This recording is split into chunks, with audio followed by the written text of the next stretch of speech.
Bueno, ahora vamos a pasar a otro tema que es probablemente el más frecuente, por supuesto, en patología neurológica y muy importante a nivel de las preguntas del MIR. Para empezar, hablaremos de la vascularización cerebral. El cerebro tiene dos sistemas vasculares anteriores y dos posteriores, es decir, el sistema carotídeo, que va por cada lado, ¿vale? Sale pues, a nivel del arco aórtico, ¿vale? Sube las dos carótidas, una carótida común por cada lado, y a nivel de más o menos la altura de C4 se bifurca la carótida externa, que va a irrigar la musculatura de la cara, y la carótida interna, que va a penetrar dentro del cráneo, del orificio carotídeo, el sifón carotídeo, y nos va a dar, al fin y al cabo, la arteria oftálmica, nos va a dar la arteria cerebral anterior y la arteria cerebral media. Sistema posterior, tenemos las arterias vertebrales. Las arterias vertebrales van a penetrar, ¿vale? En el cráneo, van a ir por los, previo a entrar dentro del cráneo, van a ir por los orificios transversos, van a entrar en el cráneo y se nos van a fusionar dando lugar a la arteria basilar, ¿vale? La arteria basilar, que es una arteria troncoencefálica, ¿vale? Que nos va a irrigar todo el troncoencéfalo con arterias paramedianas cortas, arterias paramedianas largas. Van a salir de todo este sistema posterior las arterias cerebrosas posterior-inferiores, las anteriores superiores, anterior-inferiores, que van a ir al cerebro. Y posteriormente, en la zona superior de la arteria basilar va a dar lugar a las arterias cerebrales posteriores. Bueno, pues en la comunicación entre las arterias cerebrales posteriores, las arterias cerebrales medias y las arterias cerebrales anteriores va a haber unas ramas comunicantes, que es lo que se llama el polígono de Willis. El polígono que tiene la misión de permitir que, aunque exista una oclusión a nivel proximal, en algunas arterias pueda haber aflujos de sangre de un sistema al otro sistema para evitar males mayores. De hecho, hay pacientes que pueden tener obstruida una carótida, pero a través de la contralateral y las dos vertebrales se puede irrigar perfectamente el cerebro completo. En este dibujo es una representación para que veáis. A la izquierda tenéis un corte coronal y a la derecha un corte axial o transversal del cerebro, donde podéis ver cuáles son las áreas que le corresponden los distintos territorios vasculares. Liso, sin pintar, tenemos todo el territorio de la arteria cerebral media, que es, pues a lo mejor probablemente la mitad del cerebro, solo depende de esta arteria cerebral, ¿vale? A nivel rayado de la parte superior y medial, podéis ver la parte correspondiente a la arteria cerebral anterior, ¿vale? Que correspondería con el área de la pierna. Por eso, si imagináis el homúnculo motor, posteriormente lo enseñaré otra vez, podéis ver que una afectación de la arteria cerebral anterior va a provocar principalmente una afectación sensitiva y motora de la pierna contralateral. Sin embargo, una afectación de la arteria cerebral media va a provocar sobre todo una afectación facio-braquial contralaterales, ¿de acuerdo? Y a nivel de la arteria cerebral posterior veremos, como veis en el esquema, un dibujo que corresponde a la zona basal del lóbulo temporal y a la zona talámica, ¿vale? Lo que sería el tálamo. El lóbulo occipital corresponde a la arteria cerebral posterior, lo que correspondería a toda la zona lisa, incluido los ganglios basales, correspondería a la arteria cerebral media, y lo que correspondería a la región, como veis ahí, pintado, rayado en líneas paralelas, sería de la arteria cerebral anterior con la cabeza del núcleo caudado. El homúnculo, como podéis ver aquí, os va a representar a la izquierda el sensitivo, a la derecha el motor. Podéis ver que la mayor parte de la corteza cerebral corresponde a la cara y a la mano, que correspondería con la arteria cerebral media. Por eso, repito, las afectaciones de la arteria cerebral media provocan principalmente una pérdida de fuerza y sensibilidad contralaterales de cara y mano, es decir, facio-braquiales. La afectación de la arteria cerebral anterior va a producir sobre todo una afectación de la pierna contralateral.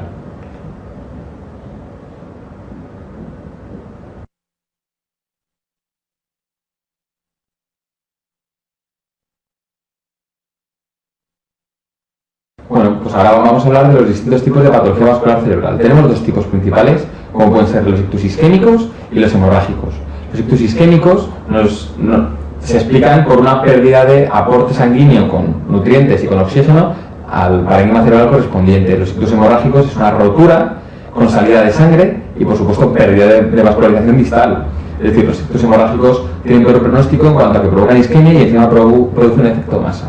Etiológicamente, ¿a qué se deben? Bueno, pues principalmente a los factores de riesgo cardiovascular.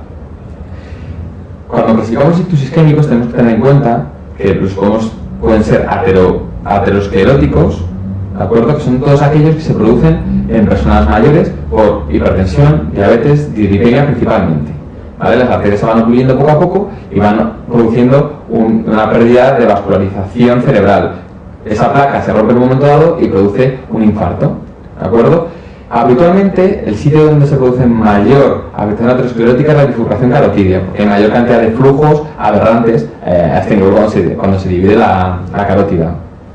Otra entidad, otra etiología, ya no es el aterosclerótico, ya sería el hipohialinótico, es decir, son pacientes que son hipertensos, una hipertensión regularmente controlada, entonces las arterias pequeñas sufren mucho, entonces al sufrir mucho acaban produciendo una obstrucción a largo plazo que provoca los ictus lacunares, es decir, los ictus lacunares que luego veremos, la diferencia con los ateroscleróticos, que son corticales, son ictus profundos, ¿vale? Son ictus profundos, suelen ser putaminales, talámicos, ganglios basales, en contra de los ateroscleróticos, que suelen tener forma triangular, como los infartos isquémicos de corazón, triangular que afectan a la corteza, los lacunares nunca afectan a la corteza.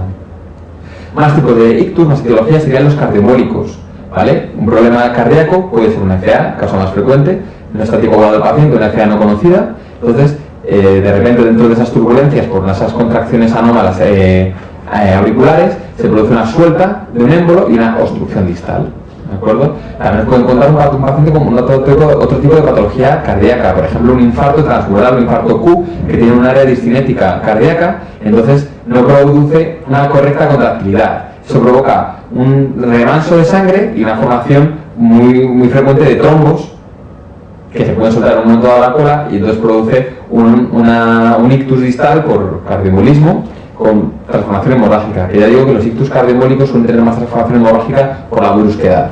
Luego tenemos otro tipo de ictus que hablamos de causa inhabitual, como pueden ser pacientes, pues por ejemplo en un shock hemodinámico, si además tienes unas arterias que no están del todo bien, pues por esa hipoperfusión puedes tener un infarto de torre frontera, como comenté en la sección de la médula, ¿vale? De torre fronteras.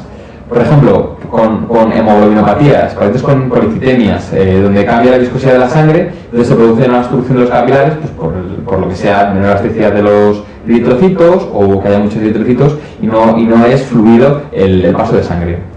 Otros tipos, pues hipercoagulabilidad, factores 5 de Leiden, anticuerpos antifosfolípidos en pacientes con lupus, disecciones arteriales en jóvenes como comenté, una disección arterial que provoca una separación de la íntima con la media, se ocluye por trombosis, entonces tenemos una oclusión o in situ de la carótida o que nos puede soltar émbolos a nivel distal de esa carótida disecada y provocar clínica, ¿de acuerdo? La etiología principal en los infartos hemorrágicos, que suele ser como un 20%, suele ser la hipertensión con muchísima diferencia, ¿vale? Sobre todo a nivel del putamen y de ganglios basales.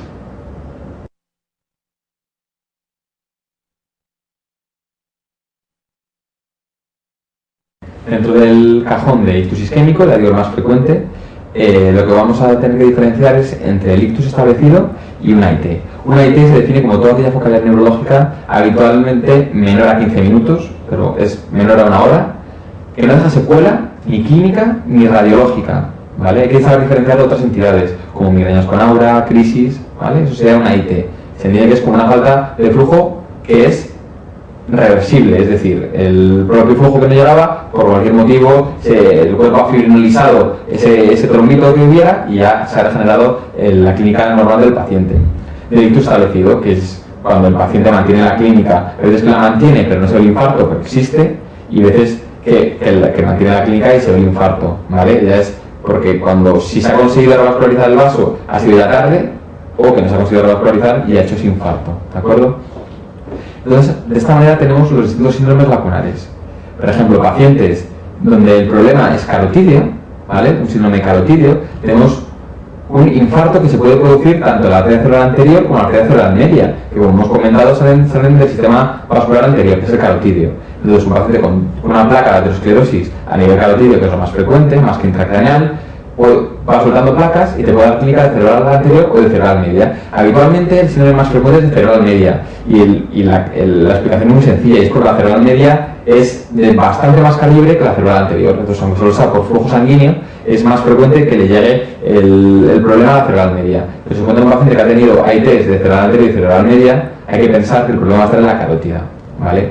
Aparte tenemos los cuadros de amaurosis fugax, ¿vale? Pacientes que te cuentan, sobre todo jóvenes, cuadros de amaurosis fugax, pérdida de visión monocular del ojo derecho, hay que pensar que el problema va a estar en esa carótida, ¿de acuerdo? Entonces, si aparte te cuenta el paciente carotidinia, ves que tiene una ptosis palpebral, ves que tiene una pupila amiótica, ¿vale? Cuando hay luz, la contraria está bien, Podemos tener un síndrome de Horner secundario a una disección carotídea, ¿vale? Ese es el caso que hay que pensar, ¿de acuerdo? Posteriormente vamos a hablar del síndrome de la arteria cerebral anterior, ¿de acuerdo? La arteria cerebral anterior irriga sobre todo las porciones sensitivas y motoras de la pierna contralaterales. La cosa suele ser cardioembólica habitualmente, ¿vale? Y entonces son pacientes que te cuentan que de forma brusca no notan la pierna derecha, por ejemplo, que les pesa mucho, les explora tienen piramidalismo, Ivaminski en esa pierna y tienen hipersensibilidad en la pierna. Cuando se hace el escáner puede o no ver, habitualmente sí, que tiene la zona correspondiente a la arteria cerebral media del hemisferio contralateral que la tiene infartada. El caso de la arteria cerebral media es el más frecuente, ya digo que es por volumen de sangre. Lo que se produce sobre todo es una pérdida de sensibilidad y de fuerza contralaterales facio-braquiales, no crurales como en el caso de la arteria cerebral anterior, sino facio-braquiales contralaterales. Y además tiene más clínica añadida, por ejemplo, si es del hemisferio izquierdo, que es el dominante, tenemos una afasia motora si no puedes evocar lenguaje, sensitiva si no puedes comprender el lenguaje. Y aparte, si os acordáis del tema de vías visuales, podemos tener una afectación también de las vías visuales, efectivamente. Entonces tenemos hemianopsias contralaterales. Tenemos un paciente con disfasia o afasia por hemisferio izquierdo, más alteraciones facio-braquiales, motoras y sensitivas, más una hemianopsia contralateral, que es lo que se produce, ¿vale? Por la afectación de las radiaciones ópticas, tanto parietales como temporales.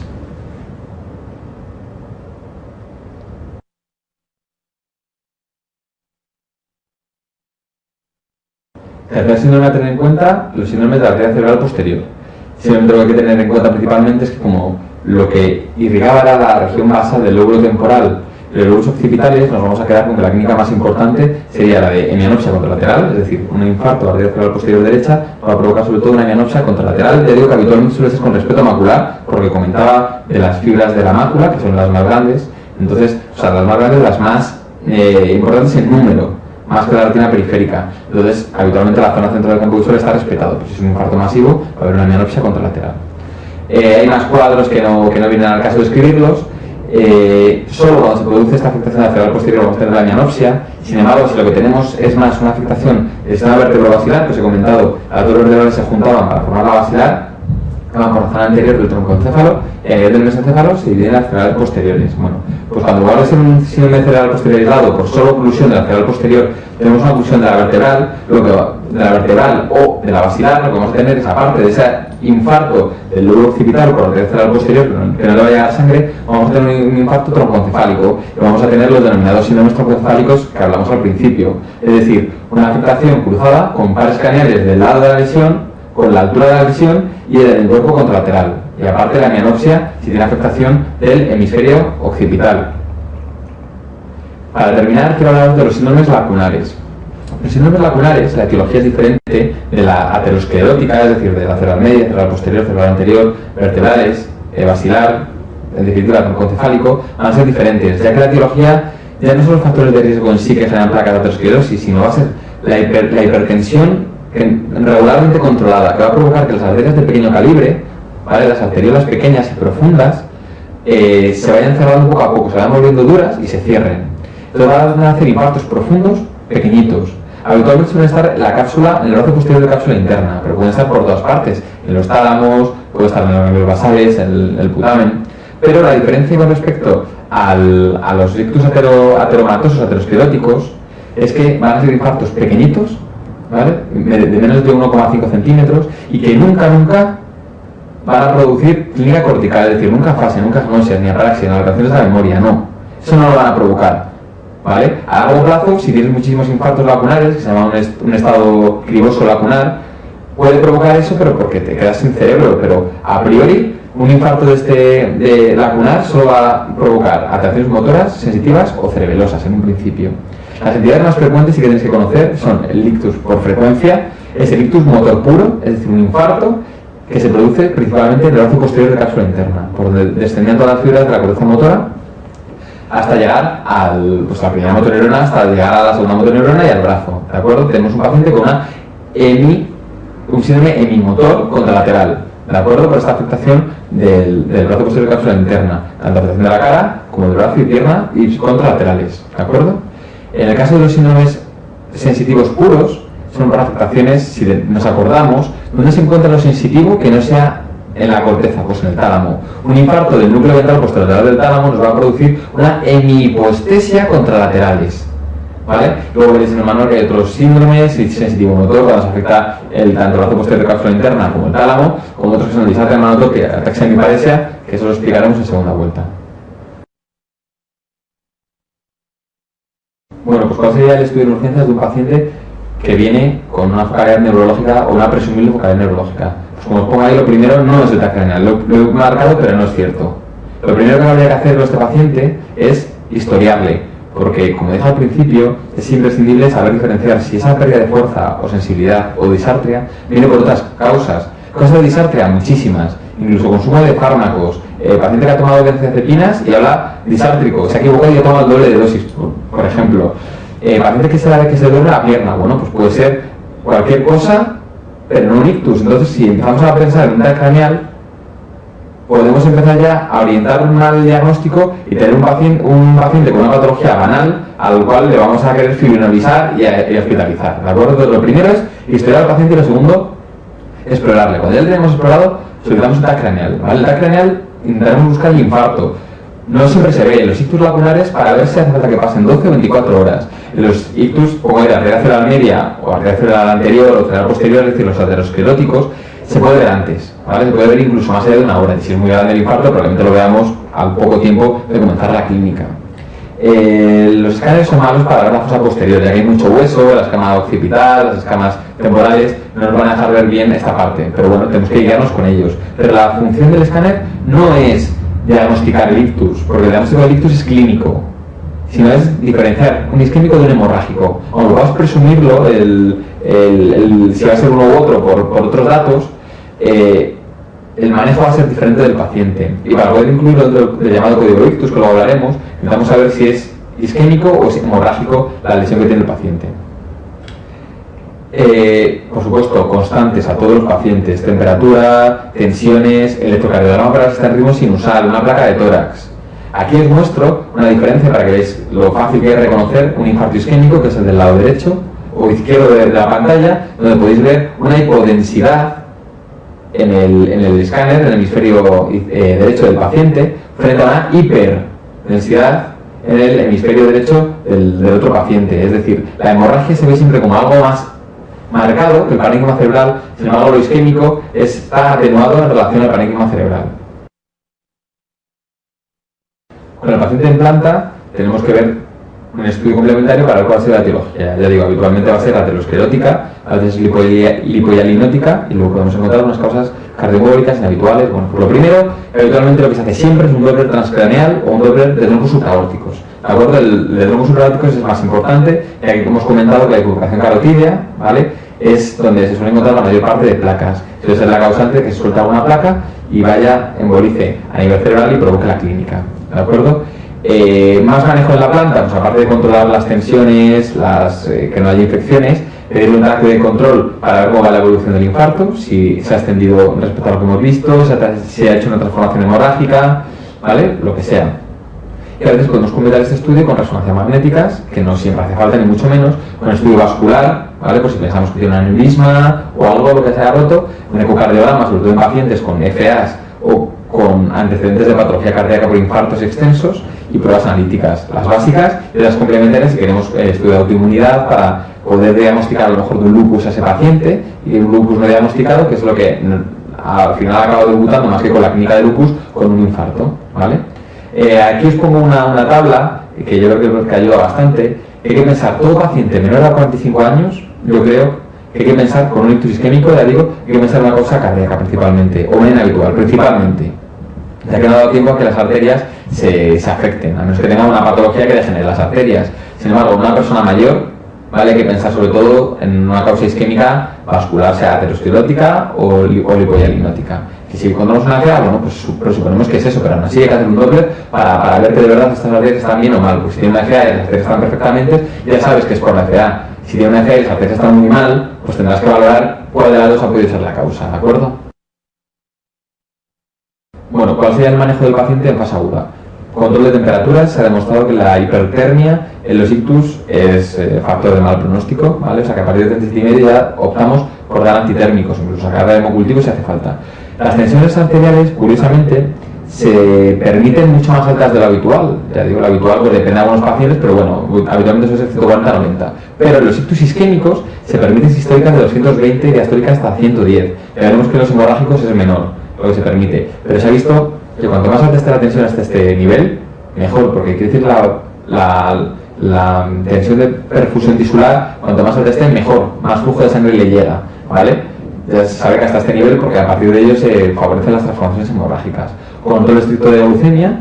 La fibrinolisis, ahora veremos a qué pacientes se les puede hacer y a cuál no, pero existen unos criterios que todavía no están del todo estandarizados para todos los hospitales, ni de España, ni siquiera del resto de países del mundo. Entonces, lo más aguda, ves que es un ictus isquémico y lo primero que tienes que ver es antiagregado al paciente, ¿de acuerdo? Si está tomando adiro, se lo cambias, adiro que es ácido salicílico, lo cambias por clopidogrel. Es otro antiagregante que va por otra vía, ¿de acuerdo? Y si ya está tomando, y si no está tomando adiro, pues optas por antiagregado con adiro, lo primero, porque es igual de bueno que el clopidogrel y es más barato. Aparte, si te cuenta que el paciente tiene patología gástrica, pirosis, problemas de úlceras, pues ahí optas también por el clopidogrel porque no es gastroerosivo como el adiro. La antiagregación, la doble antiagregación no está demostrada, igual que en cardiología sí está demostrado, aquí de momento no está demostrado que adiro más clopidogrel sea más beneficioso, por lo menos en los ictus ateroscleróticos. ¿Cuándo decidir que se anticoagular un paciente? Bueno, pues hay varios requisitos para anticoagularlo. Por ejemplo, lo primero de todo es que no haya sangrado en la cabeza, ¿de acuerdo? No se puede anticoagular a un paciente si tiene sangrado en la cabeza, salvo en una excepción, y es si es un sangrado secundario a una trombosis venosa. Es decir, si diagnostica un paciente de trombosis venosa e independientemente si tiene sangre o no, le puedes anticoagular. Ahora se ha demostrado que no hay más riesgo, no se sabe el por qué, pero no hay más riesgo de anticoagular. Todos los demás no se puede anticoagular en el caso que haya sangre en la cabeza. Otra excepción para anticoagular a un paciente, un ictus isquémico agudo que sea muy extenso, es decir, un ictus donde ves que ocluye, que la parte del parénquima afectado es grande, no os puedo decir cuánto es grande, pero que lo definan como feo, como un ictus muy grande, no se anticoagula, aunque tenga criterios para anticoagular, que los vamos a ver ahora. No se va a anticoagular, te vas a esperar una semana, porque ves que se ha visto que hay más riesgo de transformación hemorrágica. Entonces, ¿cuáles son los criterios para anticoagular? 1. Fibrilación auricular. Perfecto.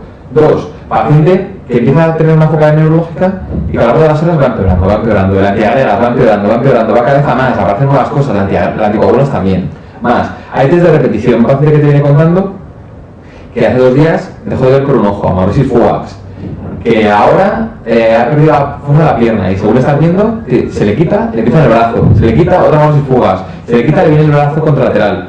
Son cosas que ya te empiezan a preocupar porque al final se va a establecer algún déficit de estos y no sabes cuál es la causa. Ahí es otro motivo para anticoagular, pero es poco frecuente que esto caiga en el MIR.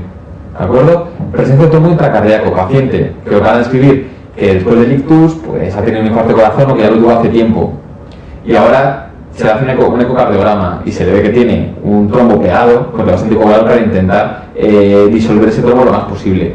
Otra entidad, disección carotídea, según la hemos descrito al principio, ¿vale? Una disección carotídea con su carotidinea, con su síndrome de Horner, lo vas a anticoagular también.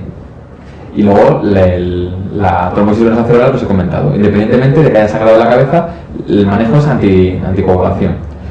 ¿Cuándo vamos a fibrinolizar? Vamos a ver. Primero tenemos 2 tipos de fibrinolisis, la intravenosa y la intraarterial. La intravenosa consiste en coger una vía periférica, suele ser una antebraquial. La fibrinolisis intraarterial requiere que cojas una vía central, igual que si se va a hacer un cateterismo cardíaco, suele ser sobre todo a nivel femoral.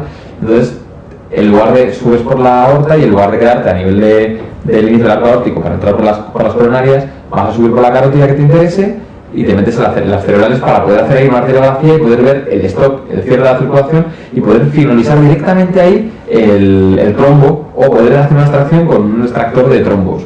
Sin embargo, la intravenosa, que es la que más se usa, la que está más desarrollada y la que es más probable que haya en el MIR, como este año cayó, tenemos que tener varios criterios para pensar en ella. Unos criterios de inclusión y muchos de exclusión. Es decir, ¿a qué pacientes metemos? 1. Son aquellos que cuentan una focalidad de menos de 4 horas y media. Pero ojo, 4 horas y media no que haya pasado menos de 4 horas y media desde que le pasó el evento, sino que contando que tenemos que hacerle el escáner, explorarle y todo eso, estemos dentro de esas 4 horas y media para empezar a fibrinolizarle. 2. Que no haya sangre. Sin sangre, imposible, no se puede hacer. Y 3. La edad. La edad la pongo con interrogaciones, ya que es un poco relativa a la edad. Hace años hablaba de los 70 años, pero ahora hemos llegado a finalizar pacientes con 90 y tantos años, siempre y cuando tengan una calidad de vida buena. Si es buena calidad de vida, se le finaliza. Es decir, mejor finalizar a una persona mayor con una calidad de vida y un cerebro bien, que una persona joven o muy joven con mala calidad de vida o un cerebro que por lo que sea esté tocado, pues por lo que sea, tenga una malformación cerebral y tal, ¿vale? ¿De acuerdo? Luego, criterios de exclusión. En realidad, en las diapositivas no he puesto ningún criterio de exclusión, porque lo mejor es intentar reducirlos. Pacientes que tengan problemas de coagulación en la sangre, discresias sanguíneas, mielomas, linfomas, cosas que puedan producir una tercera coagulación, no le vas a finalizar porque el riesgo que se cae contra las familias, el riesgo que existe es el de transformación hemorrágica, que ya digo que es peor que el propio infarto, por eso tienes estos criterios. Eso es uno. Dos, por ejemplo, un paciente con plaquetopenia, menos de 50.000 plaquetas no le vas a finalizar nunca. Paciente con tensiones muy descontroladas, hasta 185, 105, que a pesar de manejo agresivo no consigues controlar las tensiones. Pacientes con hiperglucemia, por encima de 400 que no consigues bajarle, tampoco le vas a finalizar. Pacientes con antecedentes de hemorragia intracraneal, no. Con tumores intracraneales, no. Pacientes con una corta esperanza de vida, tampoco le vas a finalizar porque no le va a dar nada añadido a su situación de vida, ¿de acuerdo? Pacientes con cirugías recientes de menos de 3 meses que estén entre cuello y pelvis, es decir, aquellas que si sangra por algún punto de estructura no se pueda comprimir, tampoco lo vamos a finalizar. Sin embargo, si tiene alguna cirugía hecha en extremidades que puedes comprimir si sangrase, no hay ningún problema, ¿vale? Mucho cuidado si se ha hecho una punción lumbar durante la semana previa, porque es un sitio no compresible o no comprimible y no puedes tapar si hace un hematoma epidural del paciente, ¿de acuerdo? Todo esto son cosas que hay que tener muy en cuenta y esas son las más importantes a la hora de decidir no finalizar, criterios de exclusión para no finalizar a un paciente. Prevención primaria del ictus. Bueno, pues para hablar de ello es simplemente el paciente que tiene factores de riesgo y antes de que tenga el ictus o una clínica de AIT, tratarle para disminuir la posibilidad de que tenga un ictus. Pues por ejemplo, tensión arterial y colesterol. Pacientes hipertensos o dislipémicos, ponerle anticoagulantes, antiagregantes, ponerle estatinas. Se ha demostrado que el IECA como antihipertensivo es mejor de cara a estabilizador de placa que los diuréticos que se usan también como hipotensores. Más cosas. Paciente con diabetes mellitus u otros trastornos metabólicos, está demostrado que aparte de un correcto control merecería la pena antiagregarles, ¿vale? Aunque depende un poco, eso se está estudiando, pero aparte de ese control con insulina, con antidiabéticos orales, añadir antiagregación. Por supuesto que si hay patología isquémica cardíaca, si ya de base un paciente con angor o con infartos de corazón se va a antiagregar, también eso se ha demostrado que previene la patología vascular cerebral. Y si tiene una fibrilación auricular, tenemos ahora dos situaciones. Paciente con menos de 65 años sin factores de riesgo cardiovascular, no se ha demostrado que la anticoagulación sea la elección. Esto os lo explicará más el profesor de cardiología. Es decir, paciente con menos de 65 años y factores de riesgo, a veces con antiagregar es suficiente. Pero pacientes con menos de 65 años, hipertenso, diabético o dislipémico, o aquellos por encima de los 65 años, sí que se ha demostrado que la anticoagulación es necesaria para evitar los efectos cardioembólicos.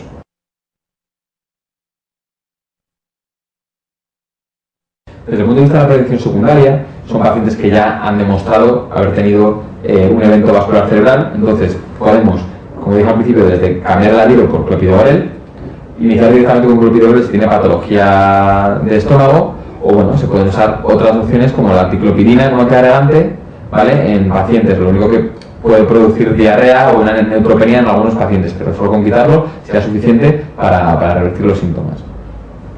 La endarterectomía carotídea, ¿vale? O extracción o colocación de una prótesis endovascular, pues se realiza en aquellos pacientes que cumplen unos criterios.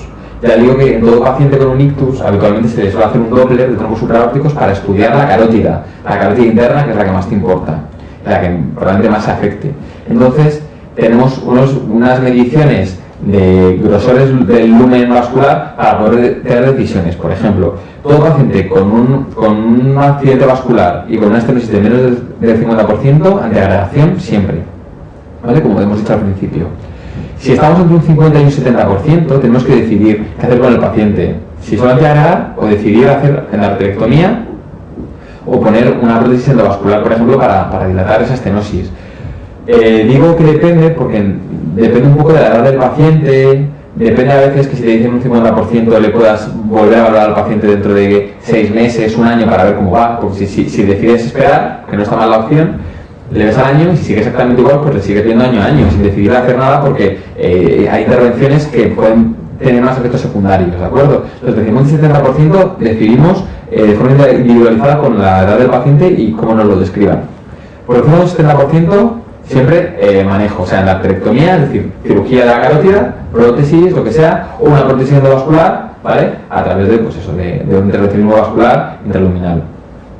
Salvo si tenemos completamente obstruida la carótida, si nos cuentan que tiene una obstrucción que es casi completa. Ahí no merece la pena hacer nada vascular, ya que subir un catéter quiere decir atravesar el trombo y eso puede producir una suelta de globos y producir pues múltiples ictus. Ahí se optaría por antiagregar o por anticoagular. No se va a dar la opción porque esto ya requiere pensar más opciones según el paciente, pero lo que está claro es que a estos que tienen un 100%, un 99%, una estenosis subcrítica, no conviene hacer ningún tipo de cirugía sobre la lesión. Y por supuesto, en los ictus que se ha demostrado que el paciente tiene una FA, es decir, una prevención secundaria o terciaria, la anticoagulación temprana, siempre que el ictus no sea muy grande, y diferida si es muy grande el área infartada.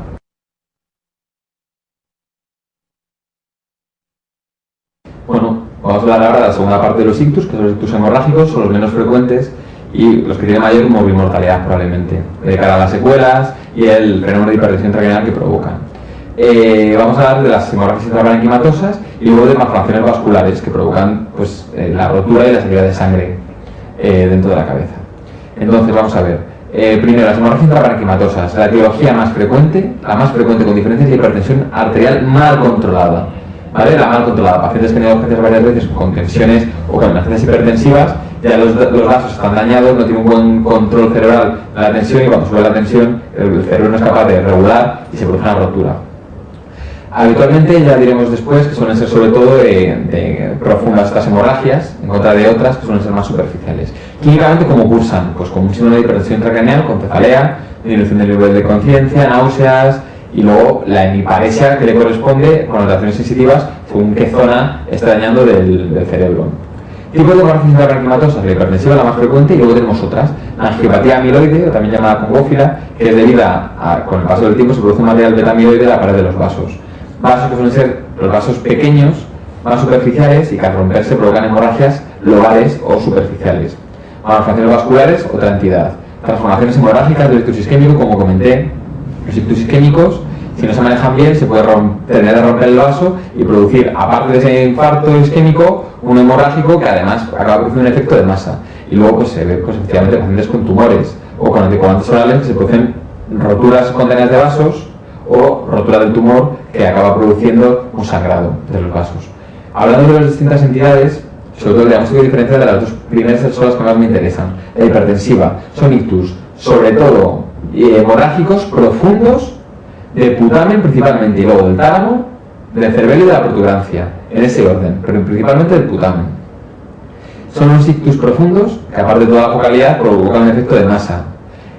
Si tenemos en cuenta ese que es el más frecuente, con el siguiente más frecuente que he comentado, que es la angiopatía congófila o amiloide, son infartos hemorrágicos subcorticales, es decir, ya no afectan más a la corteza cerebral o justo a la unión córtico subcortical, no son profundos como los hipertensivos. Y es típica la recurrencia, es decir, un paciente que tiene un infarto llamado amiloide, a los 3 meses, 6 meses, 9, 12, año y medio, puede tener otro perfectamente con mayor frecuencia que la recurrencia en los hipertensivos. Aquí en el esquema os pongo una imagen para que veáis la diferencia. A la izquierda tenéis un infarto hipertensivo, ¿vale? Principalmente está de nervios basales y cápsula interna, brazo posterior, frente al derecho, que suele ser que es más de angiopatía amiloide y que es más subcortical, ¿vale? De hecho, en el caso derecho veis que hay un desplazamiento de línea media, sin embargo en el izquierdo no hay desplazamiento de línea media, pero sí una repercusión sobre los objetivos laterales, pero sin desplazamiento de línea media, que sería otro factor de mal pronóstico.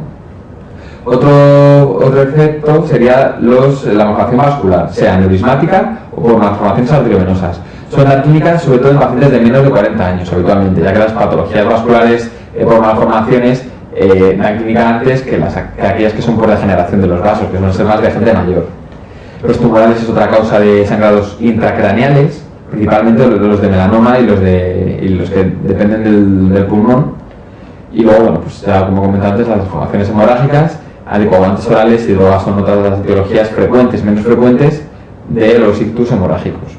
¿Cómo vamos a manejar una hemorragia hipertensiva, una hemorragia intraparenquimatosa? Pues lo primero, como comenté, las tensiones. Las tensiones, se permiten las tensiones de 185, 105 o 100 de diastólica, ¿vale? Hasta ahí se ve que el desangrado no aumenta y que merece más la pena ese aumento de presión de perfusión tisular a mantener una tensión baja y que no se vascularice bien, se irrigue bien la parte en penumbra del cerebro que es salvable.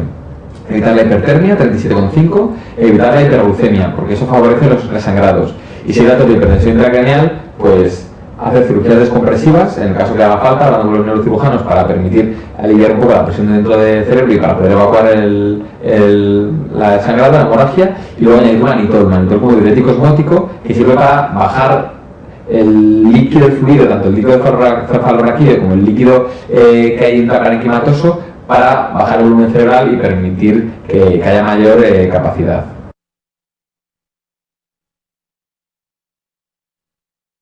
Bueno, desde el punto de vista de las malformaciones vasculares, vamos a hablar de una principalmente, que es la malformación arteriovenosa. Lo más fácil es tener en cuenta el concepto malformación arteriovenosa, es decir, entre toda arteria y vena debe existir un capilar, que son vasos cada vez más pequeños, donde se produce el intercambio gaseoso y de nutrientes entre el parénquima y el propio capilar, para dar la sangre venosa menos oxigenada, con menos nutrientes, menos glucosa, etc.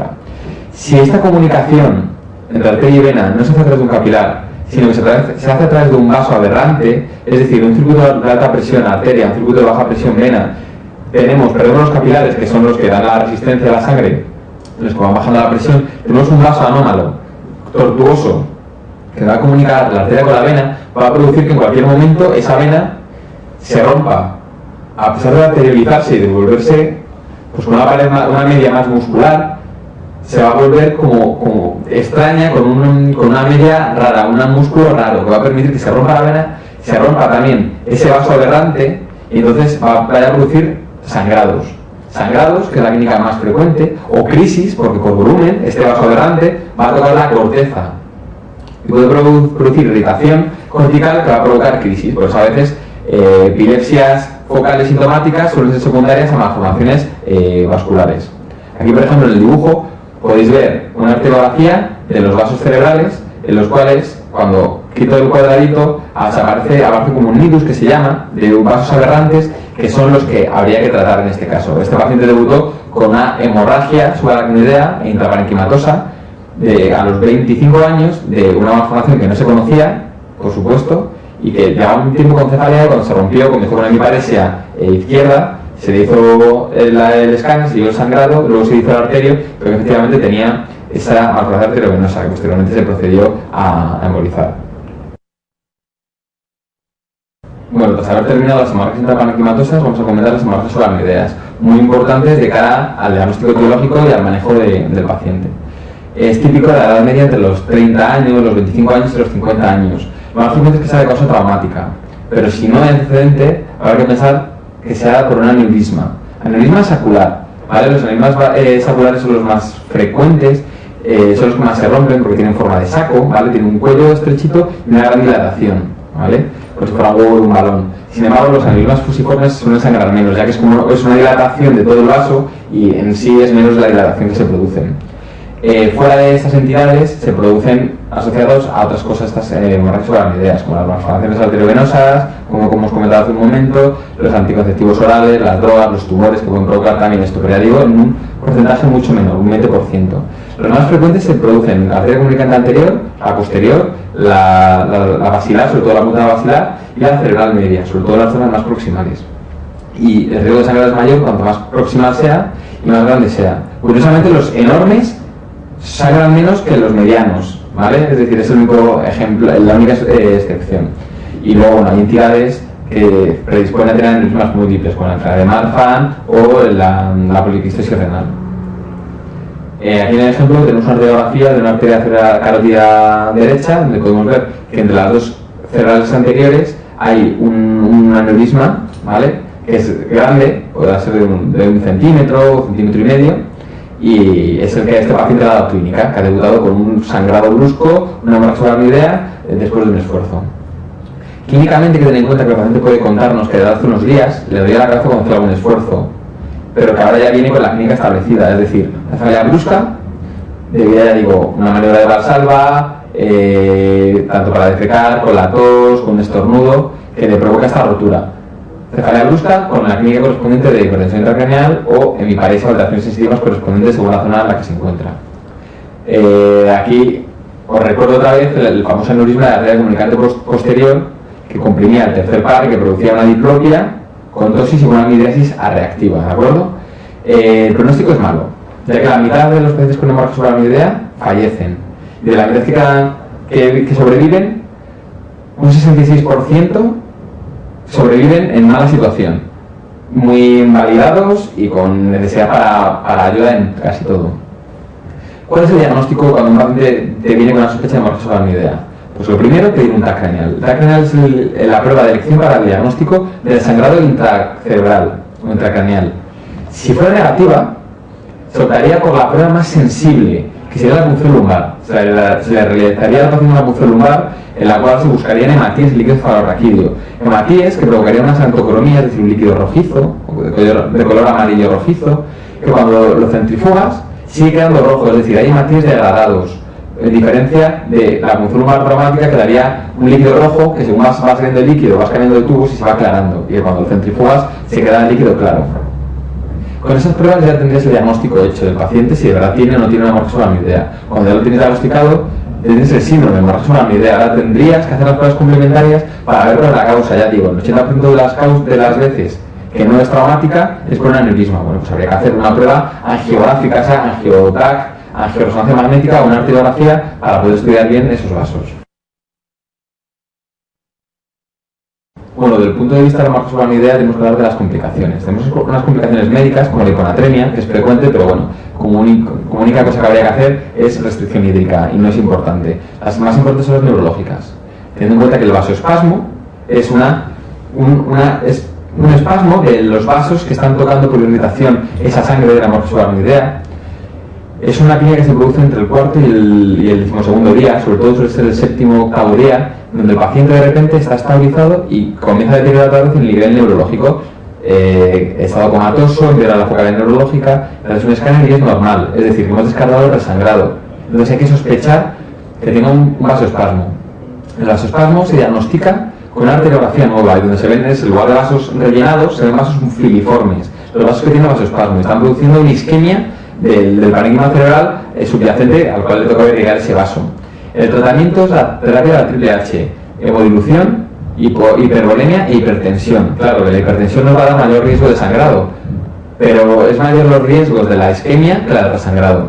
Entonces, ¿qué es lo que habría que hacer para evitar el resangrado? Pues sobre todo el manejo precoz de esa hemorragia subaracnoidea, es decir, la diagnostica lo más pronto posible al paciente y si es por un aneurisma habrá que hacer el manejo correspondiente, que sería clipar el aneurisma, es decir, los neurocirujanos que lo cierran desde fuera con una especie de clip, como un lazo, o los radiólogos vasculares que hacen una arteriografía y embolizan con coils que se llaman, embolizan el aneurisma y lo trombosan para evitar que haya sangre ahí y se pueda volver a romper. ¿Cuál sería el manejo de estos pacientes con la hemorragia subaracnoidea? Aparte de manejarlos como un ictus hemorrágico, ¿vale?, con las tensiones, la temperatura y todo, habría que dar nimodipino. Todo paciente con hemorragia subaracnoidea que no sea traumática se da nimodipino. Nimodipino es un antagonista que disminuye la probabilidad de que haya un vasoespasmo. Y ya digo que es la complicación más temible de la hemorragia subaracnoidea.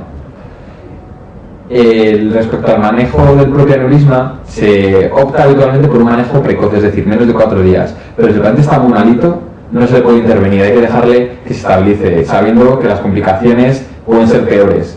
Pero la cirugía o el manejo vascular del paciente habría que hacerlo cuando el paciente está estable, no se puede hacer con un paciente inestable.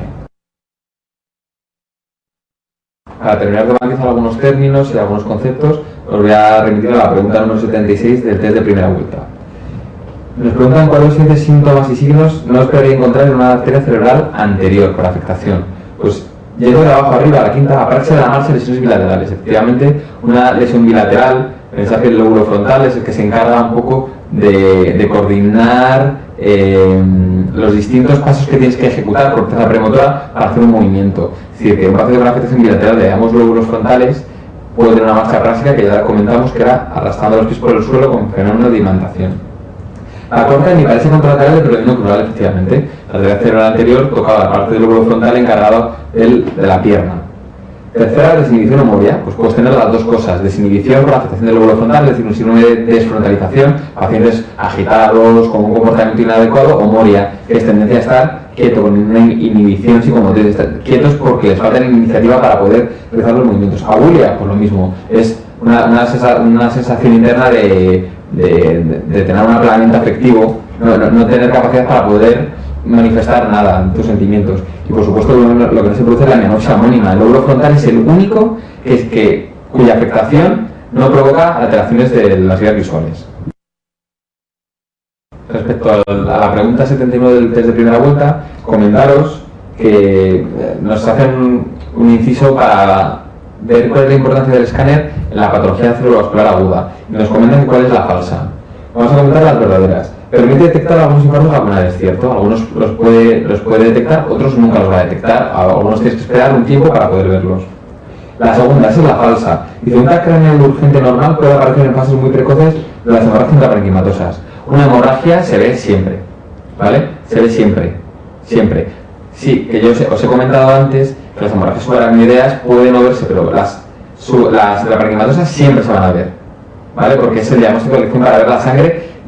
Pensad que no es lo mismo un sangrado intraparenquimatoso que un sangrado en un líquido, ¿vale? Que se puede diluir más.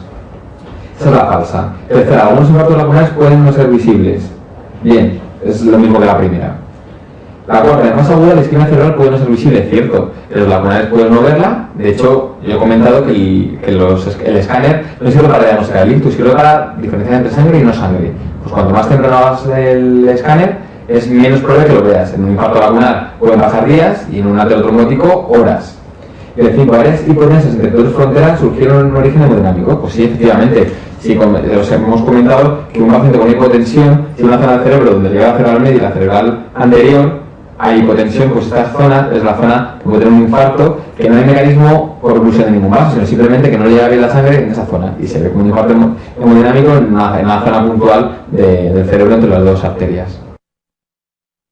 Bueno, remito ahora a la pregunta 122 del test de primera vuelta, donde lo que nos describen es una paciente de 25 años con una hemorragia subaracnoidea, lo que tenemos que pensar en las causas más frecuentes, aneurisma, entre otras, que se asocia a ptosis palpebral derecha con una midriasis ipsilateral. Es decir, nos están contando un aneurisma que ya tenemos que empezar a pensar que si se asocia a un tercer par craneal con pupila, eso es una afectación del tercer par craneal de lado derecho, que es el lado donde está la lesión, que sería la primera opción, aneurisma de la arteria comunicante posterior.